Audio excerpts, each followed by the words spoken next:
안녕하세요. 오늘도 여러분의 성공적인 배팅을 위하여 열심히 분석하는 승부사리 철룡입니다. 100%의 적중률이 아니더라도 수익 실현할 수 있게끔 도와드리겠습니다. 저는 가입 권유 일절 없으며 모두가 배팅하는 데 필요한 자료를 무료로 배포해드리니 구독과 좋아요만 부탁드립니다. 감사합니다. 첫 번째 경기는 삼성화재 대 KB손해보험입니다. 먼저 삼성화재는 대한항공을 잡고 2위를 수성했습니다. 삼성화재는 지난 22일 오후 7시에 열린 대한항공과의 2위 3위 맞대결에서 세트스코어 3대1로 승리했습니다. 1승 이상의 의미를 갖는 경기에서 승리한 삼성화재는 13승 5패 승점 34점을 기록했고 대한항공의 승수에서 앞서며 2위를 유지하고 있습니다. 시작은 불안했지만 삼성화재는 1세트 26대 26 듀스 상황에서 에디의 서브 범실과 유스바니의 공격 범실이 줄지어 나오면서 허무하게 패했습니다. 분위기는 삼성화재의 공격력이 되살아나기 시작하며 바뀌었고 2세트 대한항공을 제압했고 마지막 4세트까지 공격력이 유지되면서 삼성화재가 승리를 거머쥐었습니다. 쿠바 특급 유스바니의 활약이 절대적이었고 유스바니는 이날 경기에서 41득점을 올리며 올 시즌 개인 최다 득점을 기록했습니다. 김정호는 14득점을 기록, 유스바니의 뒤를 바쳤습니다. 다음 KB손해보험은 부진에 빠지며 악재까지 덮쳤습니다. KB손해보험이 27일 오후 7시에 열린 우리카드와의 원정 경기에서 세트스코어 0대 3으로 완패하며 4연패에 빠졌습니다. 4라운드 첫 경기부터 패한 KB손해보험은 3승 16패 승점 14점을 기록하는 데 그치며 여전히 최하위인 7위에 머물고 있습니다. 4라운드 시작과 동시에 암초를 만났고 주전 세터 황승빈이 훈련 과정에서 눈출혈 부상을 당했고 신인급 세터인 신승훈과 박현빈, 황승빈의 공백을 메우고자 했지만 이는 쉽지 않아 보였습니다. 결국 이날 KB손해보험은 블로킹, 서브, 리시브 등의 수치에서도 모두 열세했습니다. 비에나는 13득점에 그치며 황승빈의 부재에 큰 영향을 받은 모양새였습니다. KB손해보험으로서는 홍상혁이 13득점으로 좋은 활약을 보여준 것이 유일한 위안거리였습니다. 결론부터 말하자면 삼성화재의 승리를 예상합니다. 삼성화재는 유스바니, 김정호 쌍포의 공격력이 일정 수준으로 유지되면서 상당히 강력한 공격력을 자랑하고 있습니다. 이와 더불어 강력한 서브력까지 갖추고 있어 KB손해보험의 리시브 라인을 크게 흔들 수 있을 것으로 전망됩니다. KB손해보험의 경우 주전 세터 황승빈의 이탈로 주포 비에나의 공격력이 흔들리는 위기에 봉착했습니다. 앞선 경기에서 홍상혁의 공격력이 돋보이기는 했지만 기복이 심한 선수이기 때문에 삼성화재전에서의 선전을 기대하기는 힘듭니다. 거기다 공격, 리시브, 블로킹, 서브 등 전반적인 부문에서 KB손해보험이 삼성화재에 크게 밀리고 있습니다. 따라서 삼성화재가 흔들리는 KB손해보험을 격파하고 5연승을 달릴 것으로 보입니다. 추천픽은 삼성화재의 승리입니다. 두 번째 경기는 페퍼저축은행 대 IBK기업은행입니다. 먼저 페퍼저축은행은 11연패 수렁에 빠졌으며 올해 마지막 경기에서 반전을 노립니다. 지난 시즌에도 20연패에 늪에서 12월 31일 도로공사전에서 3대1로 극적인 연패 탈출에 성공했습니다. 페퍼저축은행은 팀 리시브 효율 최하위를 기록하며 세트당 디그와 범실까지 6위로 지난 시즌 성적과 크게 다르지 않습니다. 고질적 문제점으로 꼽힌 후반 집중력 부족은 서브와 공격 범실로 이어지는 상황이 부지기수였습니다. 페퍼저축은행은 22일 3라운드 마지막 경기 이후 8일 만에 4라운드 첫 경기에 나섭니다. 반환점을 돈 현 시점에서 연패의 흐름을 끊고 반등을 기대할 수 있을까라는 의문이 듭니다. 다음 기업은행은 27일 현대건설과의 4라운드 맞대결에서 세트스코어 1대 3으로 패했습니다. 지난 23일 현대건설과의 3라운드 맞대결에서 3대2로 신승을 거뒀지만 승부처 고비를 넘기지 못하고 무너졌습니다. 이날 기업은행은 아베크롬비가 8득점을 기록하면서 쉽게 첫 세트를 따냈지만 2세트부터 흔들렸습니다. 3세트 18대 20 상황에서 아베크롬비의 연이은 공격 성공으로 23대 22 역전에 성공했지만 이후 24대 24 동점에서 범실로 포인트를 현대건설에 넘겨줬습니다. 이후 상대의 오픈 성공으로 세트 스코어는 1대 2가 됐고 마지막 세트에서 흐름을 탄 상대의 공세에 대응하지 못하며 추격의 동력을 잃으며 패했습니다.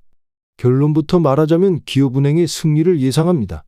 페퍼저축은행은 야스민이 공격 성공률 리그 5위, 득점 리그 6위로 좋은 공격력을 유지하고 있지만 국내 공격진의 뒷받침이 부족한 실정입니다. 반면 기업은행은 세터 폼픈의 노련한 경기 운영으로 팀 공격 성공률이 올라갔습니다. 또한 예측하기 어려운 토스로 상대 리시브 라인을 흔드는 장점이 점점 살아나고 있습니다. 따라서 팀 리시브 효율 최하위를 기록하고 있는 페퍼저축은행을 상대로 기업은행이 승리를 거둘 가능성이 높습니다. 추천픽은 기업은행의 승리입니다. 세 번째 경기는 고양선호 대 서울삼성입니다. 먼저 고양선호는 드디어 긴 연패에서 탈출했습니다. 선호는 28일 고양 선호아레나에서 안양 정관장과 홈맞대결을 펼쳐 접전 끝에 84대 81로 승리했다. 이로써 8연패에서 탈출한 선호는 시즌 9승을 거두며 7위 정관장과 반 경기 차로 좁혀진 8위에 머물렀습니다. 이정현 부상 이탈로 외곽에서 힘을 잃은 선호였지만 후반 외곽포가 터지면서 역전승을 거둘 수 있었습니다.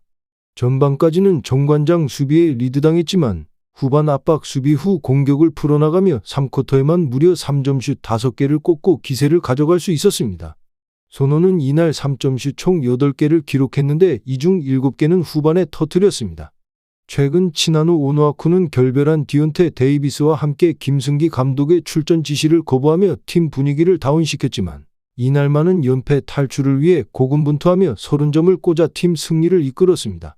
전성현이 14점, 최현민이 10리바운드, 알렉스 카바노가 12점, 한호빈이 10점 역시 활약하며 팀 승리에 보탰습니다.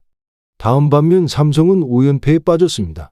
삼성은 선호와 정관장전이 펼쳐진 같은 날 울산 동천체육관에서 울산 현대모비스와의 원정 경기에서 85대 102로 대패했습니다. 이로써 시즌 21패째 기록한 삼성은 승률 최하위 탈출이 어려워지고 있습니다. 시즌 시작 전부터 전력 약세로 평가받았던 삼성은 초반부터 부상 악재가 이어지면서 3시즌 연속 최하위 불명예를 기록 중입니다. 설상가상 이원석이 현대모비스전을 앞두고 부상으로 이탈한 것이며 결국 팀 리바운드 1위 삼성이 제공권에서 압도당하며 연패 탈출에 실패했습니다. 삼성도 역시 이날 코피 코버나 이스마엘 레인으로 분투하며 외국 선수 2명이 합작으로 46점을 올렸습니다. 그러나 국내 선수 중 이정현 11리바운드, 6어시스트를 제외한 7명의 선수가 28점에 그치며 SK의 패배를 면치 못했습니다. 결론부터 말하자면 팀의 미래를 부상으로 잃은 두 팀이 맞대결을 펼칩니다. 선호 이정현과 삼성 이원석은 2021년 신인 드래프트에서 각각 1순위와 3순위로 프로에 입단해 소속팀의 미래가 됐습니다. 올 시즌 이정현에 의존했던 선호는 이정현 이탈로 긴 연패에 빠졌지만 최근 이정현 공백에 익숙해지면서 경기력이 조금씩 올라오고 있습니다. 반면 삼성은 팀 내에서 코번과 함께 리바운드를 책임지며 꾸준일까지 해냈던 이원석이 이탈하면서 리바운드에서 힘을 잃었습니다. 최근 6경기 연속 상대 팀보다 공격 리바운드에서 앞섰던 삼성은 현대모비스에게 압도당하며 완패했습니다. 고양 선호 스카이거너스의 승리를 예측합니다. 선호는 이정현 이탈로 너무나 큰 손실을 겪었지만 상대는 이원석이 이탈한 삼성입니다. 따라서 선호는 최근 수비가 불안정한 삼성 상대로 내외곽에서 득점을 올려 연승을 거둘 것으로 전망합니다. 마지막 경기는 수원 KT 대 부산 KCC입니다.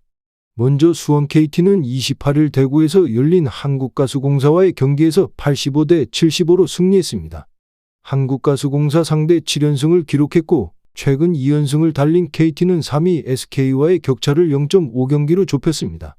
페리스 베스는 이날 24득점 12리바운드를 기록하면서 팀 승리를 이끌었습니다. 하윤기가 18득점 7리바운드로 베스를 받쳐줬고 한의원도 3점슛 4개 포함 14득점 3리바운드로 좋은 활약을 펼쳤습니다. KT는 11대 11로 동점이었던 1쿼터 중반 정성우와 하윤기의 연속 득점으로 서서히 앞서 나가기 시작했습니다.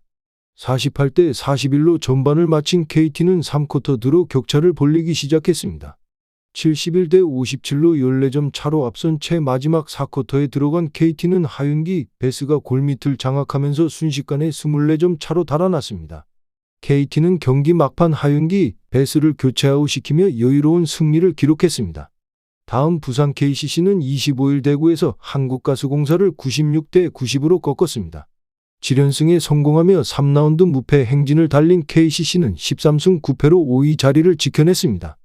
이날 경기에서는 그동안 부진하던 이승현이 17득점을 기록하며 부활했고 호응도 3점슛 5개 시도 중 4개를 성공하며 14득점으로 홀을 날았습니다. 알리제 존슨이 14득점 7리바운드, 라거나가 13득점 5리바운드 등 무려 7명의 선수가 두 자릿수 득점에 성공하며 완벽한 공수 밸런스를 보여줬습니다. KCC는 1쿼터 초반 끌려갔지만 이내 최준용과 라거나의 득점으로 역전에 성공했고 6점 차로 앞선 채 전반을 마무리했습니다. 후반에는 송교창의 속공이 살아나면서 리드를 유지했습니다. 아슬아슬한 리드를 이어가던 KCC는 4쿼터에 이승현의 득점이 터지면서 연승 달성에 성공했습니다. 결론부터 말하자면 양팀 모두 최근 분위기가 뜨겁습니다. KT는 에이스 허운이 부상으로 빠지며 위기에 놓였지만 페리스 베스를 중심으로 하윤기와 한예원이 득점의 중심을 잡고 있고 문성곤의 탄탄한 수비로 공수 밸런스를 맞추고 있습니다. 반면 KCC는 부상자 없이 대부분의 선수가 최고의 컨디션을 보여주고 있습니다. 3점슛에 약점을 보이던 KCC는 한국가스공사전에서 무려 13개의 외곽슛을 성공했습니다. 특히 KCC는 지난 한국공사전에서 7명의 선수가 두 자릿수 득점에 성공했습니다. 4일간의 휴식을 취하며 체력을 보충한 KCC가 이번 경기를 승리할 가능성이 높아 보입니다. 전체적으로 추천은 드리지만 조합픽을 원하신다면 구독과 좋아요 눌러주시면 감사합니다. 배팅하시는데 도움이 되셨다면 구독과 좋아요 부탁드립니다. 영상 시청해주셔서 감사합니다.